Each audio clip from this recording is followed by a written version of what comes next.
tout ce que nous disons sur l'immigration clandestine, non, c'est pas vrai. Ceux qui sont dedans, c'est eux qui connaissent la vraie version de la chose. Et même eux, ils peuvent pas nous expliquer tout. Donc, Adi, Oui. vous vous êtes retrouvés sur cette colline, Oui. comme tu l'as si bien dit, avec des milliers de personnes de nationalités différentes. Donc, il vous a dit que ce soir, vous allez tenter votre chance, c'est-à-dire vous allez monter sur la mer pour pouvoir rentrer en Espagne. Oui. D'accord. Donc maintenant, tout le monde a décidé. On dit que maintenant, ce soir, on va aller. Chacun fait son doigt ou chacun fait son sacrifice, sa main. Donc on dit, on est dormi. On est dormi vers tôt, parce que la nuit, vers 23h, 22h, on va quitter sur la colline. On va arriver, et il y avait un laguine là-bas. Vers le port, il y a Div d'abord. Arrivé laguine, vous montez sur laguine. Après dépasser laguine, vous venez trouver qu'il y a un espace là-bas qui est petite forêt.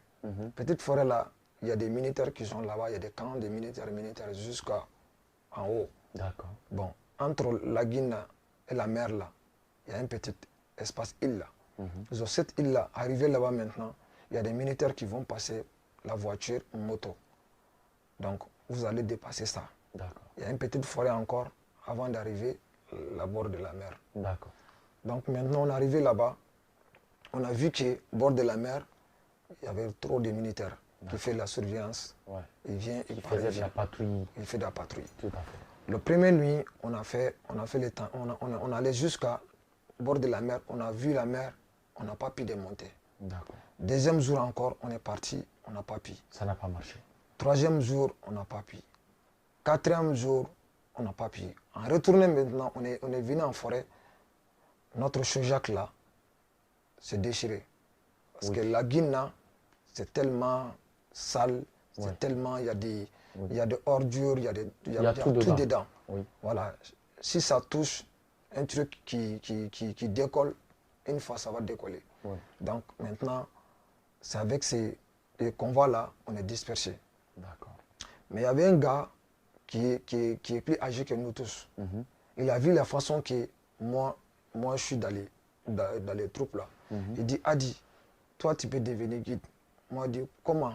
Il dit, Adi, parce que la façon qu'on partait, souvent tu guides le guide même là. Oui. Il a vu que moi je dis à guide, on s'arrête ici parce qu'il y a des militaires qui s'assoient. Ouais. Ce moment-là, on était en forêt, on a vu qu'il y avait un arbre. Sous les arbres là, on voit qu'il y avait un militaire. Mais les gars là, il n'a pas vu. Le militaire ne vous a pas vu. Mais le guide là le guide aussi n'a pas vu le militaire. C'est moi qui l'ai vu. Moi, je dis que mon frère, on s'arrête. Il y a un militaire. Il y a un militaire. On est reculé. Après, quelqu'un qui a fait bruit, le militaire laisse arriver. Oui. Il a allumé les torches. Oui. On est couru. C'était notre dernière chance. Ouais. Donc, le gars là, il a dit, moi, j'ai vu que ce que tu as fait, toi, tu peux devenir guide. Il a dit, non, moi, je ne connais pas, c'est ma première fois. Il dit non. Après, on est resté là-bas. Les gars là, il a dit maintenant, lui, il va acheter un Chojac. D'accord.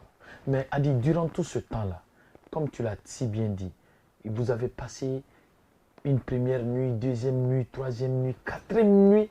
Ouais. Comment vous mangez et comment vous buvez? Donc, les manger, on cotise. Chacun, chaque jour, par exemple, si on est 10 personnes dans les mêmes endroits ghetto, chacun peut donner 250. Quelqu'un qui va prendre, tu vas aller en ville, tu caches d'aller en ville, d'aller chercher les manger, d'acheter, de manger. Après, tu ramènes, tu prépares. Ça, c'est une fois par jour. Mais le matin, là, c'est toi-même qui cherches à toi. Le matin, chacun cherche son petit déjeuner. Petit déjeuner. Mais il y a des ghettos qui sont entendus, ceux qui sont solides, qui ont l'argent. Chaque jour, ils peuvent cotiser matin, midi, soir. Mais il y a des ghettos qui disent non, ici, là, on mange ensemble une seule fois. Matin, là, tu cherches à toi-même. La nuit, tu cherches à toi-même. Mais l'après-midi, maintenant, là, on mange en chambre. D'accord. Donc, il y avait des petites tasses, des grandes tasses qui avec nous là-bas. Donc On prépare. vous mettez de la nourriture dans ces tasses-là et vous emportez la nourriture avec vous Avec nous, on allume des feux là-bas pour chauffer. pour chauffer, pour préparer. Donc D'accord. on mange ensemble là-bas. D'accord. Donc manger là, c'est un seul manger. C'est le riz. Une seule fois. Le riz. Chaque jour, on mange que du riz ensemble. Chaque jour, on mange que du riz ensemble. Bon, il y avait mangé encore, on dit, le bangou. Ça prépare avec la farine et puis le choche. Deuxièmement, là, c'est à ça. Les matins, là, il y a des gens qui font le café ou des Lipton. On peut dire qu'ils ont des boss. Des gens qui ont l'argent. Il y a un arbre là-bas qu'on va aller couper ces arbres-là. On nettoie seulement, on met dans les petites tasses, tu mets l'eau, tu chauffes, ça va devenir rouge. Maintenant, là, tu cherches des pains, tu manges avec ça, le matin. Donc, maintenant, on va aller en ville, d'aller chercher maintenant les manger. Souvent même là, quand on est calé, on n'a pas de l'argent. Parce que là-bas, là, on ne travaille pas. Si ton argent est fini, qu'est-ce qu'on fait? C'est que dans ma vie, je n'ai jamais fait salam. Salam, on dit comment? C'est-à-dire quémander. Quémander. Oui. Je n'ai jamais fait ça dans ma vie, dans mon pays. Allahu Akbar. Mais j'ai fait ça pendant mon séjour aux forêts. Mon argent est fini. Mon téléphone, quand tu là où on va aller charger le téléphone là, quand tu pars, mettez le téléphone là. Après midi, vers un peu de la nuit, tu laisses le matin, quand on va aller chercher le manger, là, on prend le téléphone. Dans la journée, on reste avec le téléphone. Donc on fait tout ce qu'on veut. Il y a des gens qui n'ont pas de téléphone. Il y avait un seul téléphone, par exemple, dans les forêts, tout le monde peut aller faire l'appel. Tu vas aller dans les collines, tu cherches les réseaux, tu fais ton appel. Donc ces jours, les derniers moments, moi j'avais rien. Il y a des gens qui sont là-bas, qui vivent, ils n'ont rien. Chaque jour, le matin, on va s'enlever tôt, on va aller au bord du Guitron. Pour faire de la mendicité. Pour la mendicité, on dit on est une miskin, on n'a pas de mère, on n'a pas de père. Allahu Il y a des Marocains boss qui passent, on te donne. On vient, on te donne l'argent. Avec cet argent, on met à côté, petit à petit, on se nourrit avec ça. Bon, quand ces jours-là, moi je n'ai rien, je suis allé avec mes amis. J'ai dit, moi je n'ai rien, je ne sais pas comment manger. Depuis le matin, je n'ai pas mangé, jusqu'à le soir. Il dit, Adi, il faut descendre, d'aller faire le salam, d'aller faire ça. J'ai dit, mon ami, je ne peux pas faire ça. Il dit, si tu ne peux pas faire, tu vas vivre comment? Je dis, on va donner ça à Dieu. Je vais essayer de mon temps, je vais essayer ce soir. Si je rentre, alhamdulillah. Si je retourne, on verra. La dernière sens était ça. On est revenu, le combat est dispersé. Je suis resté maintenant. Les gars là, ils ont venu, ils disent, Adi, bon, tout le monde va rentrer en ville d'aller chercher. Toi, tu vas rester comment? Je n'en ai qu'à aller. Donc on est allé, on va aller jusqu'à marché, on va aller chercher des manger des fruits avec les Arabes. Il y a une alimentation là-bas. Quand les gâteaux et les moukas là, quand il fait 2 jours, 3 jours là, si c'est un peu gaspillé là, ils vont mettre dans les sachets, ils vont mettre ça à côté. Quand on venait là, on cherchait, ils vont venir. Mon ami, il faut venir, il faut prendre ça, d'aller manger ça. On peut ramener ça 3 jours, 2 jours, on mange ça chaque matin avec des petits cafés. Bon, à vrai dire, c'est les gars là, ils disent, Adi, on ne peut pas rester comme ça.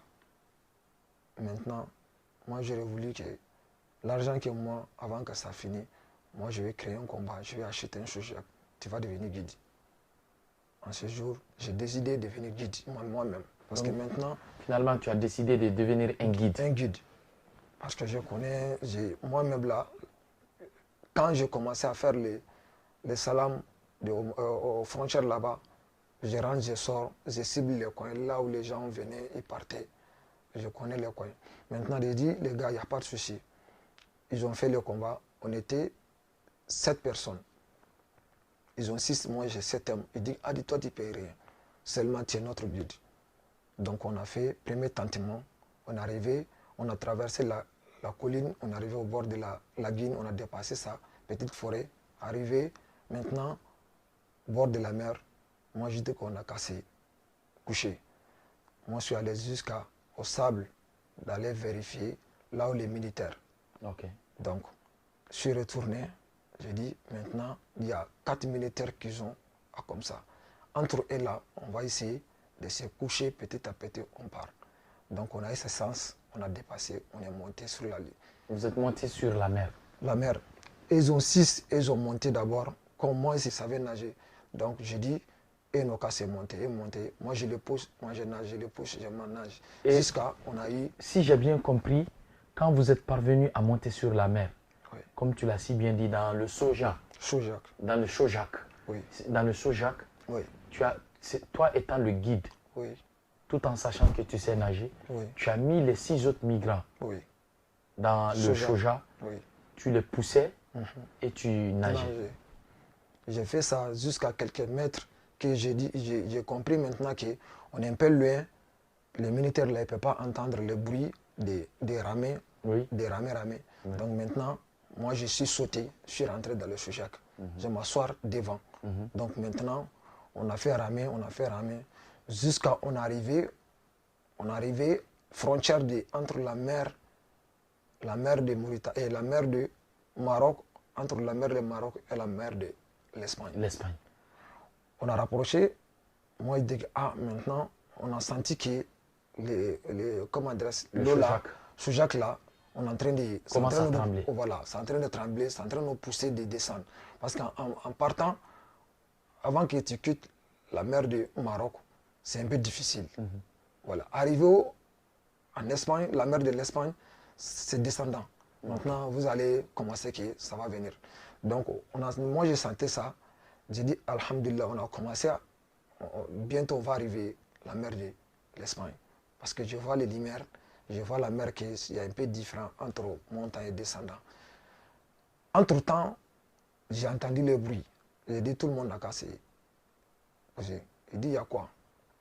J'ai dit, j'ai entendu un bruit. On dirait qu'il y a des gorgias ou des marraines. Il dit qu'on part. On a continué. On a continué. Une fois seulement, on a vu qu'il y a un bâton qui sort. Un bateau. Un bâton qui sort. Il est venu arrêter devant nous. Ils ont lancé une lumière de radar sur nous. Vous partez où? Retournez, non. Il fait les bâtons comme ça. Nous, on dit, on va aller en Espagne. Il dit qu'il faut retourner, on va y aller. Quand il venait devant nous, moi, je dis, on retourne. On fait comme ça. On va essayer de retourner vers la droite. Ils vont aller retourner encore à gauche. Ils vont nous chercher, ils vont venir devant nous encore. Ils tapent l'eau avec leur bâton là. Ça va nous trembler. Donc, on n'arrive pas à bouger. Donc on est fatigué. En ce moment, moi je dis maintenant, les gars, on ne peut plus bouger ici. Parce qu'on a vu que les bâtons là, il n'y avait plus de solution. Ils ont envoyé le corps. Ils disent qu'il faut, on n'a qu'à monter. On ne peut pas rentrer. L'eau là est danger. Pourquoi nous, on est rentré, on n'a qu'à retourner au Maroc. Ils nous ont ramenés dans le port du Maroc. Donc, vous êtes presque rentré en Espagne. Voilà. Du coup, paf, il y a un bateau qui vient vous récupérer et vous ramène là où vous avez quitté. Là où on est quitté. Donc, il nous a ramenés, on était 7 personnes. On arrivait maintenant au port. Il y avait des chefs de policiers là-bas. Il dit qu'on va attendre les grands chefs jusqu'à 7h du matin ou 8h. Donc, ils nous ont emprisonnés au port là-bas. Le chef est venu, il nous a fait prendre non. Toi qui t'as quelle nationalité? Après, il dit que ramène, c'est la personne en Nador. Il y a des grandes prisons là-bas. On est allé en prison. Donc on a fait dormir là-bas. Après, on savait savoir que les matins, avant 15h, qu'on doit aller en reflètement. Voilà, un reflètement. Avant ça, ils ont ramené quelqu'un d'autre. Il y a des convois. Il y a des gens qui ont pris l'air en grillage, l'eau, en ville. Ce qui fait des salams là. Ils prennent des gens, plus de 2 bis. Donc on est plus de 100 quelques personnes. Donc maintenant, 15h pile, il dit qu'on n'a qu'à sortir, on va à la reflètement. Je dis où? Il dit Oujda. Là où vous arrivez, Oujda, maintenant vous partez. Algérie, maintenant votre pays. Ici là, c'est mort. faut retourner à votre pays. Bon, maintenant, moi, je vois que les choses ont devenu graves. Donc, on a quitté là-bas 15h, 16h, 17h, 18h, 19h, arrivé là-bas 22h. Oujda. C'est la dernière ville entre Maroc et Algérie. Après la ville de Oujda, il nous a ramenés vers les forêts entre Oujda et Algérie. Il y avait un camp là-bas. On nous a fait ramener cette camp. On est resté là-bas jusqu'à 30 minutes comme ça. Après, il y a un vieux qui est venu, il a dit que frère africain, bon, vous êtes là, donc maintenant, vous allez calmer. Il n'y a aucune personne qui va faire bruit. Parce qu'on va vous ramener dans un endroit que vous allez partir en Algérie. Si vous avez fait bruit là-bas, les Algériens vont vous tuer. C'est dit comment, mon frère? Ils vont vous tuer parce que l'Algérien là, ils ne connaissent pas l'immigré. Ils tuent les immigrés. Ils ont leurs armes. Nous, on n'a pas de l'arme, mais eux là, ils vont vous tuer.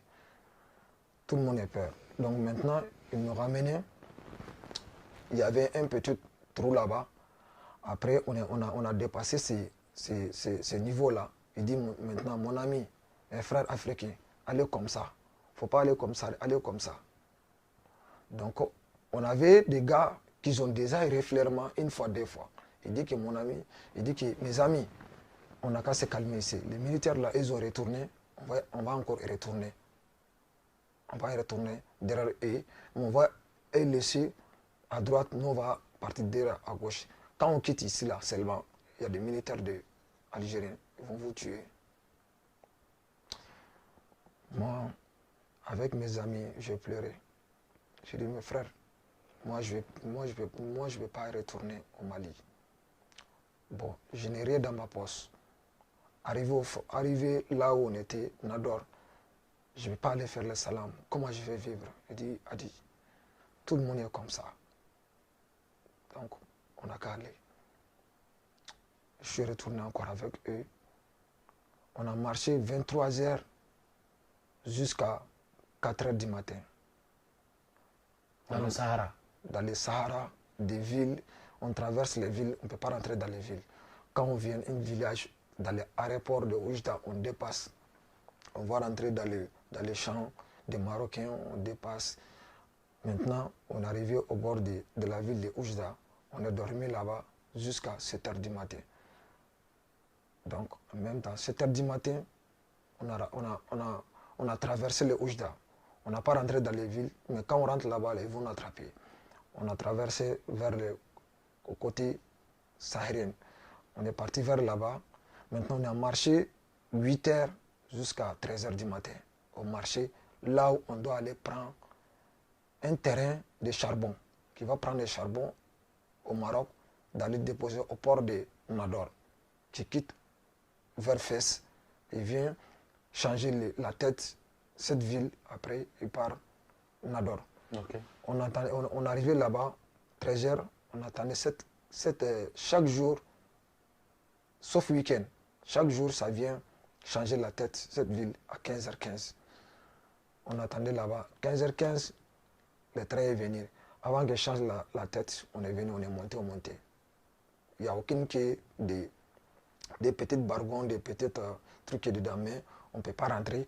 Quand on vient là, tu attrapes tu attrapes seulement que des... Je ne sais pas ce que je Non, dis. tu t'accroches. Tu t'accroches. On s'accroche seulement. Ça va nous ramener 15h jusqu'à 22h. On a accroché. Accroché. Voilà, il y a des vents, il y a des neiges. Au Maroc, il y a des neiges qui va venir la nuit. Tu t'accroches souvent. Si tu es découragé de le laisser, tu vas tomber, tu es mort. Le terrain là aussi, ça s'arrête 3 villes seulement. Peut-être Layoun, il y a une autre ville qui, j'ai oublié le nom, il y a cette ville. Après, Fès, Nador. Donc maintenant, on s'accroche là-bas. Donc on est parti. Mais avant qu'on quitte là-bas, avant d'arriver, peut-être Layoun, il y a une ville là-bas. On dit que les villes de clochards du Maroc, même les Marocains, les boss des Marocains, ils ne partent pas là-bas. Parce que leur vie, même mère, jusqu'à les enfants là, tout le monde est délinquant. Tout le monde est bandit. Avant d'arriver là-bas, et là, s'ils savent que le train venait, ils vont prendre les cailloux de l'attente de train. Ils jettent les cailloux en nous. On est des sales immigrés, on est des Ils vous sales. jettent des cailloux, ouais. Voilà. Vous êtes des Donc Africains, maintenant, vous êtes machin. Voilà. Donc il nous dit, il y a des gens qui connaissent ça. Il dit que mon ami maintenant, il y a un train qui est venu, tout le monde n'a qu'à prendre des cailloux, on s'accroche. Arrivé à cette ville-là, toi aussi tu jettes et comme ça, ils vont se reculer. Sinon, si tu laisses là, ils vont te tuer. Donc arrivé là-bas, tout le monde a pris. On est arrivé depuis qu'on entend que gang, gang, gang, gang, gang. Il dit que mon ami s'est commencé, tout le monde n'a qu'à s'accrocher. Donc il a fait taper, nous, jusqu'à on est dépassé cette ville. On est arrivé à Petit Layoun, on s'arrête là-bas. Après, les policiers qui sont venus faire les vérifications et patrouilles. Après, on est monté encore, on est parti. Donc arrivé Nador, le train s'arrête là-bas. Donc on va marcher entre Nador maintenant et Benicia. Donc arrivé aux côtés de Benicia, on va virer d'aller aux collines, là où on dormait. Donc on va aller là-bas, on rentre là-bas jusqu'à souvent 2h du matin, souvent 1h du matin, souvent 0h. Donc on est arrivé là-bas, on dormait. Le matin encore, on se réveille, on va aller chercher des manger au bord de la route. On va aller chercher des manger. Et voilà, et chers téléspectateurs, juste avec votre permission, nous allons suivre les propos des représentants des Maliens de l'extérieur et de l'intégration africaine. Avec votre permission, nous allons suivre les propos de ce dernier. Moi, c'est Mohamed Agal Bachar, je suis le chef de cabinet du ministre des Maliens établi à l'extérieur et de l'intégration africaine, le département en charge des questions migratoires.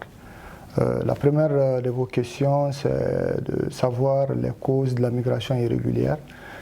Elles sont nombreuses, elles sont complexes. Ce qui pousse la plupart de nos jeunes à partir, malheureusement, c'est qu'ils sont désœuvrés, ils ne trouvent pas d'emploi, ils ne voient pas de perspective d'avenir ici chez eux. Ce qui pousse ces derniers vraiment sur les routes dangereuses de la migration. La deuxième question, c'est sur ce que le département fait pour vraiment pallier à cela. La première des choses, c'est la sensibilisation.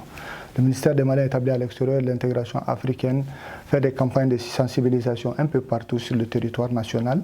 Et au-delà de ces sensibilisations-là, il y a un accompagnement qui est fait aux jeunes sur place pour les fixer. Il y a des projets de fixation qui vont des projets individuels aux projets collectifs. Et ceci permet d'en fixer un certain nombre. Maintenant, pour ceux qui sont en détresse sur les routes migratoires, le département procède à leur rapatriement. Rapatriement souvent volontaire, le plus souvent volontaire. Par exemple, cette année, sur l'année 2022, nous avons à peu près rapatrié, avec l'aide de nos partenaires de l'OIM, près de 7000 de nos compatriotes en détresse un peu partout dans le monde, au Niger, en Libye, en Algérie, au Maroc, au Tchad, partout dans le monde. Donc ces actions de rapatriement s'inscrivent vraiment dans la protection de nos compatriotes migrants. Et à leur retour ici, il y a un suivi qui est fait. Ce suivi permet vraiment de les accompagner. Ils bénéficient d'un appui pour commencer une activité qui leur permet de se réinsérer dans la communauté. Voilà un peu ce que je voulais dire sur vos deux questions. Voilà, merci. C'était là le représentant du ministère des Maliens de l'extérieur et de l'intégration africaine. Nous sommes toujours avec notre invité, mesdames et messieurs, Adi.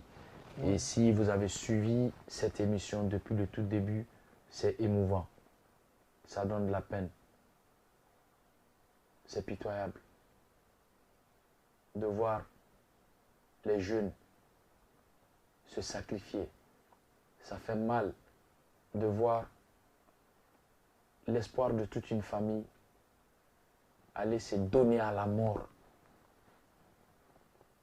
pour pouvoir subvenir à ses besoins, pour pouvoir se satisfaire, avoir son pain quotidien. Mesdames et messieurs, chers téléspectateurs, ce n'est pas facile. Où sont les dirigeants du Mali? Où sont nos dirigeants de l'Afrique? L'Afrique, le berceau de l'humanité. L'Afrique, le continent le plus riche. L'Afrique avec l'or, l'Afrique avec l'uranium, l'Afrique avec le diamant, l'Afrique avec tout ce que vous connaissez comme richesse de sous-sol. C'est cette jeunesse africaine qui est en train de mourir à travers l'immigration clandestine. L'histoire nous jugera. Chacun a sa part de responsabilité, mesdames et messieurs. J'ai ma responsabilité dedans. Toi qui me suis, toi qui m'entends, toi qui me regardes, tu as ta responsabilité. Oui, toi qui es dirigeant aujourd'hui, toi qui es politicien, toi qui es de la société civile, nous avons tous notre rôle pour arrêter ce fléau. C'est pas bon. C'est pas bon. On peut faire quelque chose. Oui, l'Afrique peut s'en sortir. L'Afrique peut s'en sortir. Les Africains ne méritent pas. L'Afrique ne mérite pas ça. La jeunesse africaine ne doit pas se livrer à la mort, mesdames et messieurs. Qu'on s'interpelle. De grâce, ça fait mal. Revenons à notre invité. Adi, Oui. maintenant tu nous expliques la troisième étape de ton combat. Comme tu l'as si bien dit, tu es revenu encore au départ. Oui. Pourquoi tout ça, Adi? Pourquoi ne pas abandonner une seule fois et revenir chez toi au Mali? Même si, tout en sachant que ton père ne vit pas, ta mère ne vit pas, ton grand-père ne vit pas, ton grand frère n'est pas là, mais dans notre société, il y a, surtout chez vous les Soninké, il y a l'entraide, il y a la solidarité. Les Soninké, ils s'entraident beaucoup. Pourquoi chaque fois tu voulais partir, tu ne voulais pas revenir chez toi, Adi? Toujours, j'ai envie de continuer. J'ai envie pas de retourner. Parce que quand je m'assois au bord de la mer, quand je m'assois sur la colline, je regarde la lumière de l'Espagne, de l'Europe, des rêves des enfants de l'Africain qui sont en forêt là-bas. Tout le monde regarde cette lumière. Ici, c'est proche. Avant que je retourne mon pays, je n'ai rien. Qu'est-ce que, quand je retourne, je vais aller prendre à zéro. Ici, quand je me batte, peut-être, je vais avoir de rentrer. Quand je rentre, alhamdulillah, si Dieu m'aide, tout va finir.